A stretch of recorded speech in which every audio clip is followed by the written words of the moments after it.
오늘은 요한계시록 1장 2절에서 3절 말씀 전하겠습니다. 요한은 하나님의 말씀과 예수 그리스도의 증거 곧 자기의 본 것을 다 증거하였느니라. 이 예언의 말씀을 읽는 자와 듣는 자들과 그 가운데 기록한 것을 지키는 자들이 복이 있나니 때가 가까움이라. 오늘 본문 계시록 1장 2절에 보면 요한은 하나님의 말씀과 예수 그리스도의 증거를 확실히 체험하여 눈으로 목격하고 그것을 다 증거하였다고 했습니다. 요한은 먼저 하나님의 말씀을 깨닫고 증거했습니다. 이 일이 저희들 믿음의 가장 중요하고 우선된 요소입니다. 하나님 말씀은 진리입니다. 요한복음 17장 17절에 보면은 이렇게 말씀하십니다. 저희를 진리로 거룩하게 하옵소서. 아버지의 말씀은 진리이니다. 진리는 하나입니다. 그리고 유일한 참입니다. 유명한 화가 반 고흐가 그린 작품은 자신이 그린 것 하나밖에 없습니다. 오리지널 원본입니다. 그러나 이 세상에 떠돌아다니는 유사 작품들이나 사진들이 많은데 그것은 다 진짜가 아닙니다. 이처럼 하나님 말씀만이 유일한 진리입니다. 그 밖에 다른 종교, 인간의 사상, 그 어떤 것들 다 모조품이요 가짜일 뿐입니다. 이를 보다 자세히 말씀드린다면 하나님 한 분만이 진리이시고 그분의 말씀만이 진리이십니다. 이 말씀으로 이 세상을 창조하였습니다. 그런데 그 말씀을 거스르는, 그 말씀을 대적하는, 그 말씀을 듣지 않는 그것이 바로 비진리요 거짓의 아비 사단의 미혹입니다. 그렇다면 이 세상에는 진리와 또 한편 이를 거스르고 이에 순종치 않고 다른 말을 하고 대적하는 그것은 거짓. 그러기에 이 진리와 거짓 이 두 가지밖에 없습니다. 그렇다면 하나님 말씀이 아니라고 해서 이 세상의 과학적인 원리와 종교적인 또 선한 지혜, 철학, 사상들은 다 거짓되고 전혀 쓸모없는 것입니까? 불교의 가르침에는 진리의 요소가 전혀 없습니까? 선한 가르침이 있습니다. 또 이 우주의 원리와 지혜 요소가 담겨 있습니다. 이 자연에도 하나님의 법칙과 질서가 나타나 있으며 자연과학이든 사회과학이든 인간의 이성과 경험에도 하나님의 창조 질서, 그 흔적이 남아 있습니다. 우리가 그렇게 지음받았기 때문에 그런 것입니다. 또 하나님께서 이 피조세계를 운행하시는 하나님의 법칙이 있기 때문에 그런 것입니다. 그것이 진리입니다. 또 우리 양심도 그렇고요. 왜 그렇습니까? 저희들은 그 하나님께서 말씀으로 창조하신 피조물이기 때문에 그렇습니다. 그래서 저희들의 중심에는 유일한 진리, 창조주 하나님 말씀을 부정할 수 없게끔 원래 그렇게 만들어졌습니다. 그런데 로마서 1장에서는 무엇을 말씀합니까? 로마서 1장 20절 이하의 말씀입니다. 창세로부터 그의 보이지 아니하는 것들 곧 그의 영원하신 능력과 신성이 그 만드신 만물에 분명히 보여 알게 되나니 그러므로 저희가 핑계치 못할지니라. 하나님을 알되 하나님으로 영화롭게도 아니하며 감사치도 아니하고 오히려 그 생각이 허망하여지며 미련한 마음이 어두워졌나니 스스로 지혜 있다 하나 우준하게 되어 썩어지지 아니하는 하나님의 영광을 썩어질 사람과 금수와 버러지 형상의 우상으로 바꾸었느니라. 그러므로 하나님의 영원하신 능력, 그 신성이 그 만드신 만물에 분명히 보이는 것은 사실입니다. 그러기에 이 세상의 자연 법칙, 또 사람들의 그 삶과 지혜, 또 지식과 과학, 철학에도 하나님 말씀의 원리가 있는 것입니다. 그것을 신약에서는 일반 계시라고 합니다. 그러므로 하나님의 말씀, 이 진리와 이를 거스르는 그 악한 영들의 이 거짓 사이에는 하나님의 그 일반 계시 혹은 일반 은총, 이 피조물에 나타난 하나님의 숨결, 그 능력과 신성이 남아 있습니다.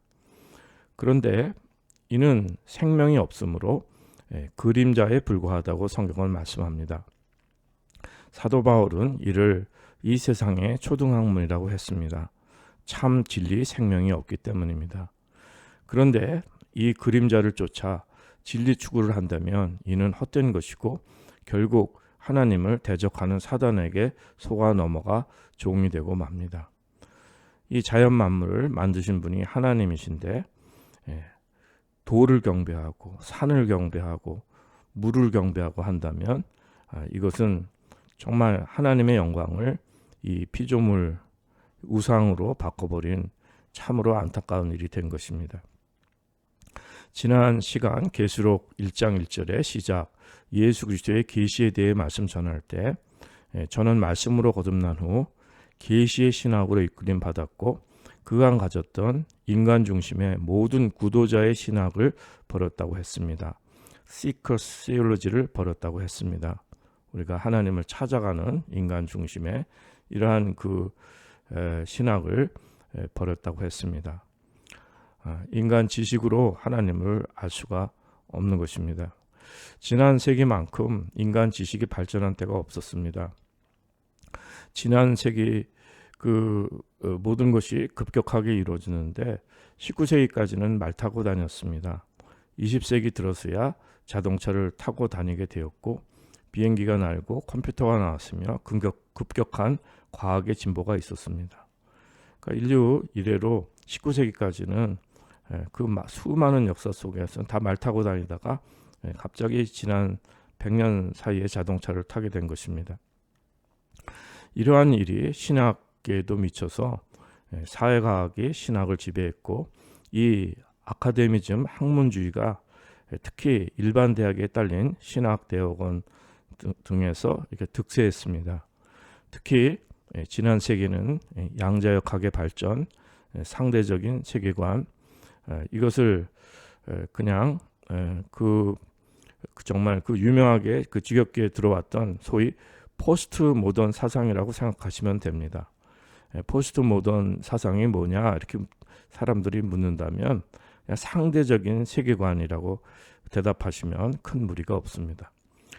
지금 21세기는 이 포스트 모던도 가버리고 포스트 휴먼, 트랜스 휴먼 시대가 되었습니다. 진화론이 사람들에게 또 인정받고 인기를 얻었습니다.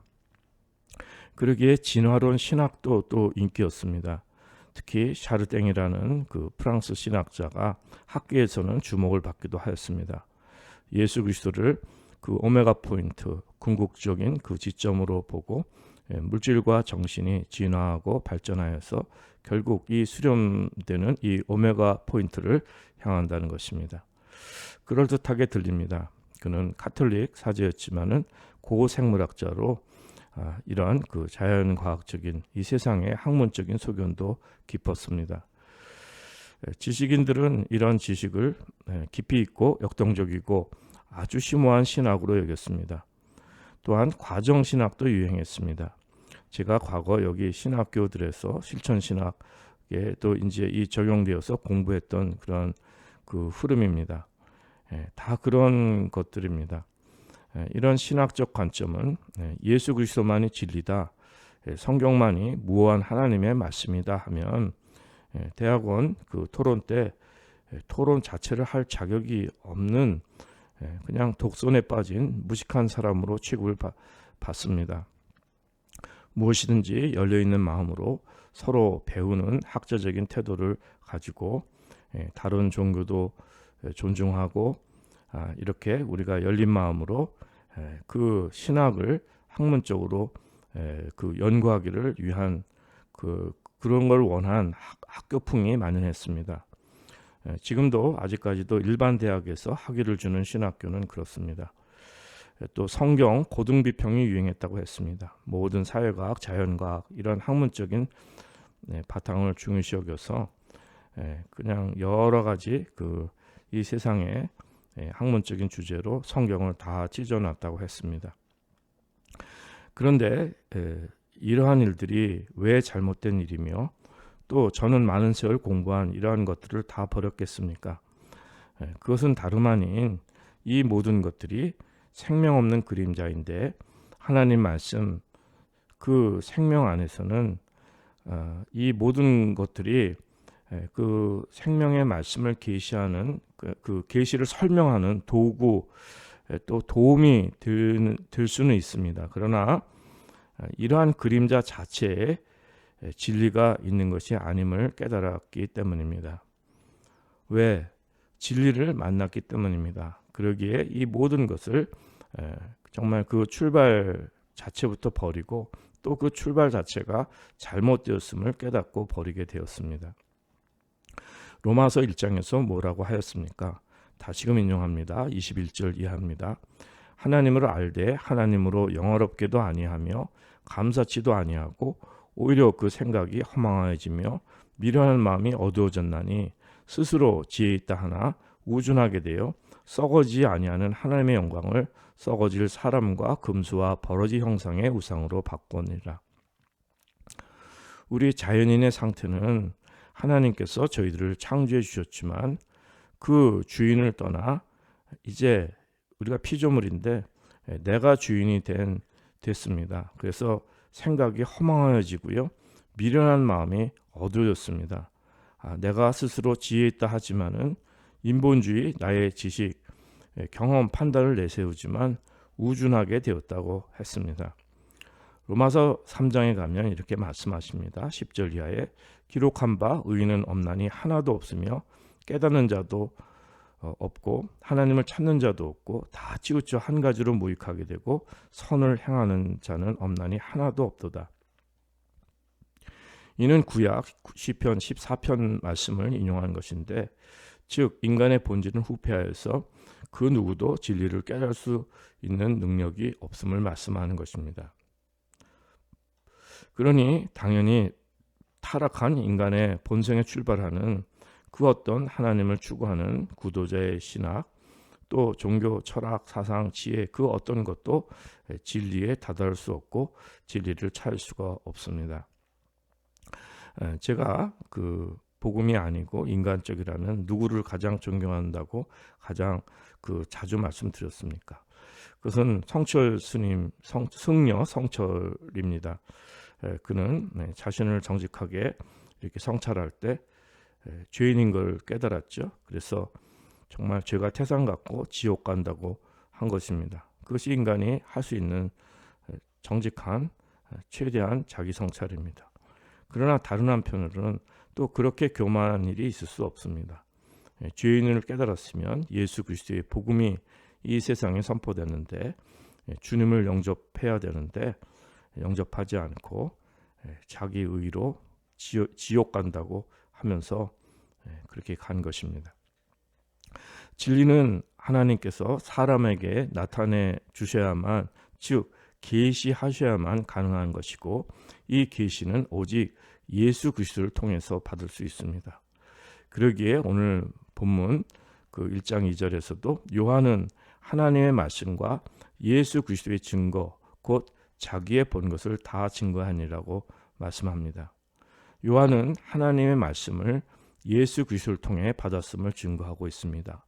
1절에서도 이미 하나님께서 예수님에게 주신 그 그리스도의 계시를 받은 것을 말씀하고 있습니다. 우리가 하나님을 믿는다고 하고 하나님을 안다고 누구나 이야기할 수 있습니다. 이 지구상의 수십억의 인구가 각자 하나님을 안다고 수십억의 의견과 주장이 있을 수가 있습니다. 그러나 사람이 직접 하나님을 안다고 말할 수 없다고 했습니다. 후패한 인간이 진리를 알 수 없습니다. 하나님은 저희들에게 바로 그 하나님 말씀 진리를 계시하지 않으셨다고 했습니다. 누구에게 먼저 주셨다고 했습니까? 지난 시간에 하나님의 계시는 예수님께 먼저 주어지고 그래서 계시록의 시작이 예수 그리스도의 계시로 시작됨을 말씀드렸습니다. 계시록 1장 1절입니다. 예수 그리스도의 계시라 이는 하나님이 그에게 주사 반드시 속히 될 일을 그 종들에게 보이시려고 그 천사를 그 종 요한에게 보내어 지시하신 것이라. 예수 그리스도의 계시라 이는 하나님이 그에게 주사 이렇게 말씀하는 것이죠. 그러기에 예수님만이 하나님의 말씀이시요 예수님만이 진리시고 그 안에 생명이 있는 참 진리십니다. 예수님만이 길이요 진리요 생명이신 것입니다.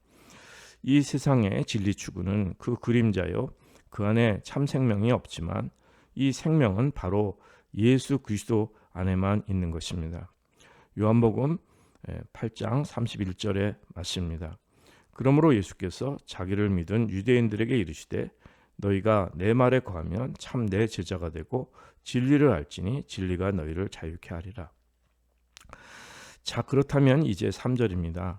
3절 말씀, 이 예언의 말씀을 읽는 자와 듣는 자들과 그 가운데 기록한 것을 지키는 자들이 복이 있나니 때가 가까움이라. 이 예언의 말씀을 읽는 자와 듣는 자들과 지키는 자들이 복이 있다고 하셨는데 이 예언의 말씀의 본질은 무엇입니까?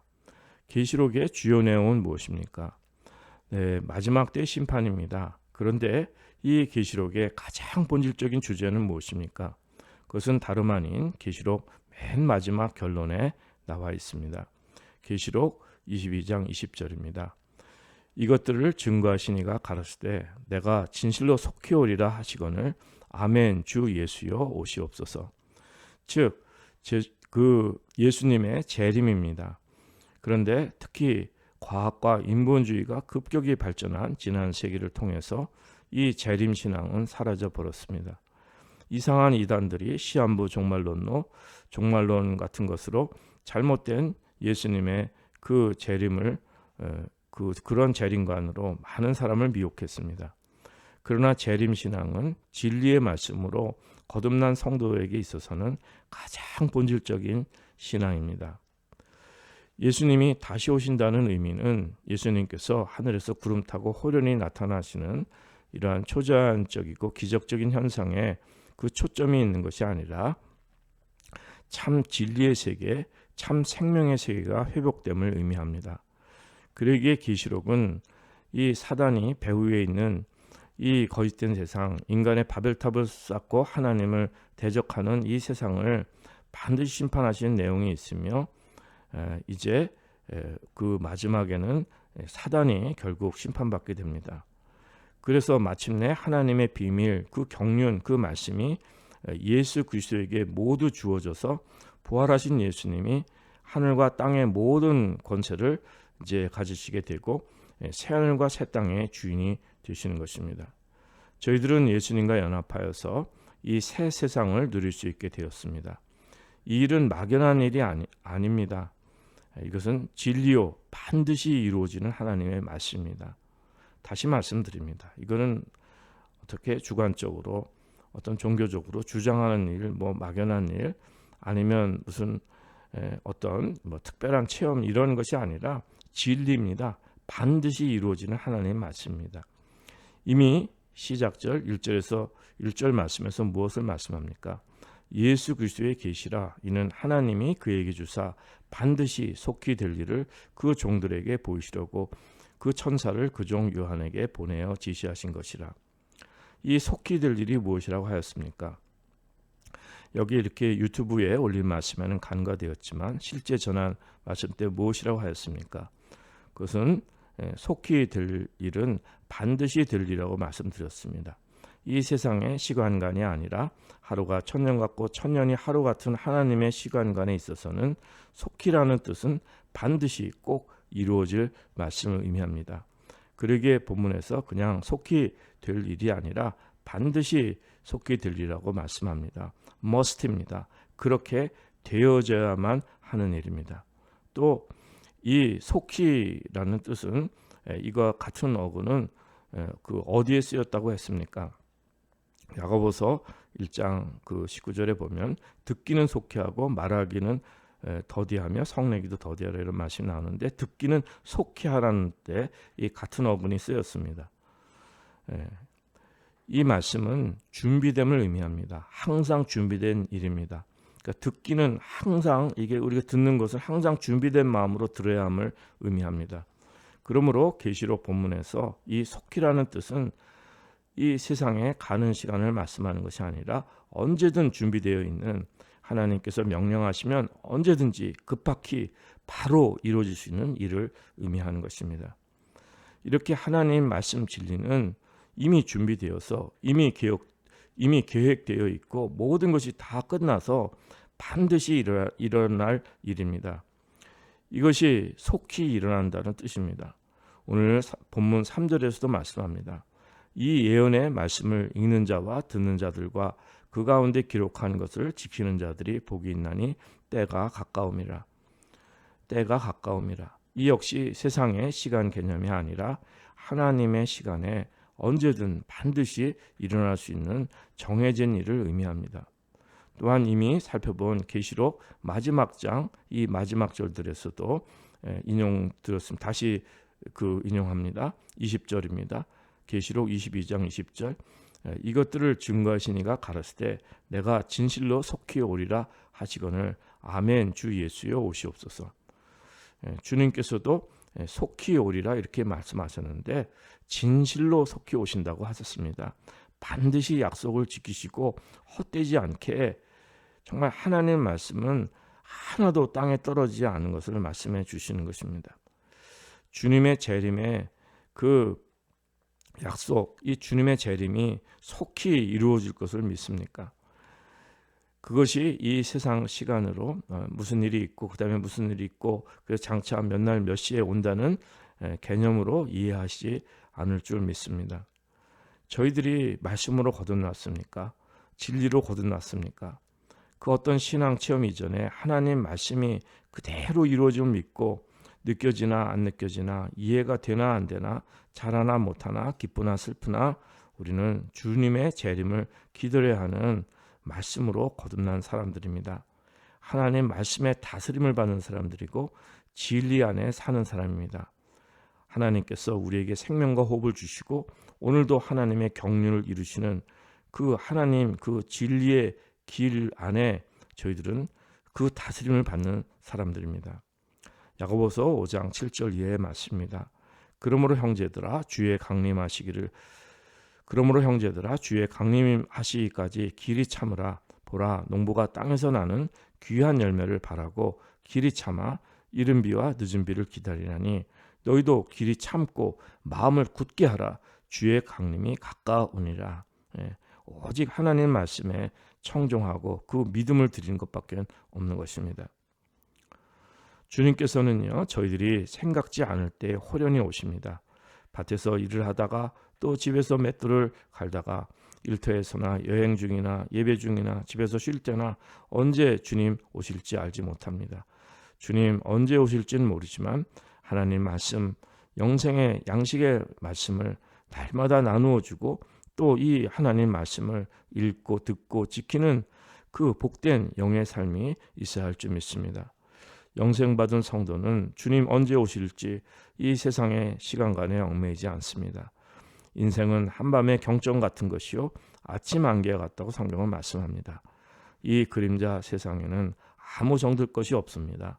저희들은 외인과 나그네로 가벼운 발걸음으로 이 땅을 주님의 군사되어 담대히 살아갑니다. 저희들은 예수님 안에서 영생을 받았기에 예수님 다시 오실 그 영생의 세계는 이미 저희들 영혼 속에 이루어져 있고 이는 실제로 속히 이루어질 것입니다. 이 덧없는 헛된 세상, 헛되고 헛되도다 전도에서 말하는 이 헛된 세상 전부가 아니고 이 세상을 저희는 여기를 그 전부로 여기는 여기를 본향으로 여기지 않기 때문입니다. 이 영으로 깨어있는 믿음이 있어야 성령님의 기름으로 등불을 준비하는 예수님의 신부된 그 교회만이 이제 예수님의 그 재림의 의미를 확실히 분명히 진리의 말씀으로 반드시 속히 이루어질 일로 저희 영혼에서 이제 증거의 말씀이 되는 것입니다. 사도행전 1장 7절 이하의 말씀 가라사대 때와 기한은 아버지께서 자기의 권한에 두셨으니 너희의 알 바가 아니요 오직 성령이 너희에게 임하시면 너희가 권능을 받고 예루살렘과 온 유대와 사마리아와 땅끝까지 이르러 내 증인이 되리라 하시니라. 요한은 이 증거를 받은 예수님의 증인입니다. 그러므로 또한 진리의 증인입니다. 그러기에 요한은 하나님 말씀 진리의 증인이요 생명 되신 예수 그리스도의 증인이 되는 것입니다. 예수님을 십자가에 내어주어 못 박게 한 빌라도는 진리에 관심이 없었던 사람입니다. 요한복음 18장 37절 이하에 보면 빌라도가 가로되 그러면 내가 왕이 아니냐? 예수께서 대답하시되 내 말과 같이 내가 왕이라. 내가 이를 위하여 났으며 이를 위하여 세상에 왔나니 곧 진리에 대하여 증거하러 함이로라.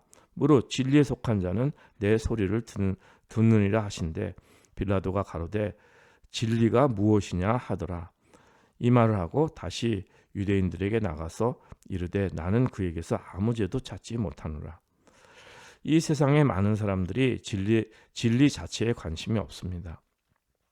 빌라도처럼 정치 권력, 이 세상 영광 자랑, 이 세상에 속한 모든 것에만 관심 가득한 것입니다. 신문의 한 기사를 보니까 한국 사람들은 1년에 책 한 권도 읽지 않는 사람들이 10 중에 6이랍니다. 진리는 고사하고 초등학문, 이 그림자 세상 지혜조차도 관심이 없습니다. 그만큼 먹고 사는데 또 돈 버는데 온통 관심이 가 있거나 또 이 세상 것을 누리고 즐기는데 관심이 모두 가 있어서 그럴 것입니다.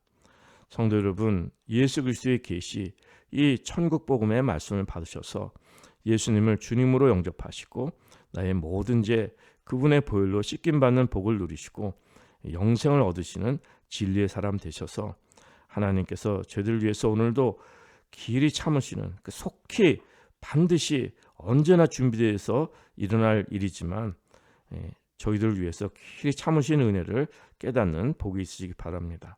그 어떤 체험이나 이 세상 지식이나 지혜 그 어떤 것이 아니라 오직 하나님의 말씀, 진리의 말씀을 읽고 듣고 말씀 따라 행하시는 영생의 복으로 넘치시는, 그래서 다시 오실 주님을 간절히 바라시는 이 재림신앙, 이 진리의 생명으로 가득하신 오늘 복된 하루가 되시기를 기도드립니다.